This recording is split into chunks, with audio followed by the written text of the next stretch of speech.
बिस्मिल्लाहिर्रहमानिर्रहीम। फरमान नबी सल्लल्लाहु अलैहि वसल्लम। अवां मां नेक माण्हू उहो आहे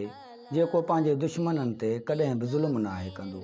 दोस्तनि पारां कयल रिआयत में गुनहगार न थियूं, अमानत खे ज़ाया न कंदो हुजे, लानत ऐं हसद न कंदो हुजे, सच जो इज़हार कंदड़ हुजे, जेतोणीकि खेसि सचाई पेश करण लाइ कुझु चयो बि न वेंदो हुजे, निमाज़ अदा कंदे ख़ुशू व खुज़ू कंदड़ हुजे ऐं ज़कात जी अदायगी करण जो पाबंद हुजे, मुसीबतुनि में आजिज़ ऐं नेमतुनि ते शुक्र अदा करण वारो हुजे ऐं जेका शइ संदसि नाहे हूंदी उन जी दावा न कंदो हुजे, इल्मु हासिलु करण में ॿियनि खां अॻु भरो हुजे ऐं इल्म जे वाधारे लाइ उन्हनि सां गुफ़्तगू कंदो हुजे। जॾहिं उन मथां ज़ुल्म कयो वेंदो हुजे त उन वक़्तु सब्र खां कमु वठंदो हुजे, एतिरे ताईं जो अलाह ताला साणुसि हामी थिए ऐं संदसि मदद करणु फ़रमाए, तेसि ताईं उहो अलाह ताला जे रज़ा लाइ ख़ामोशी इख़्तियार कंदो हुजे।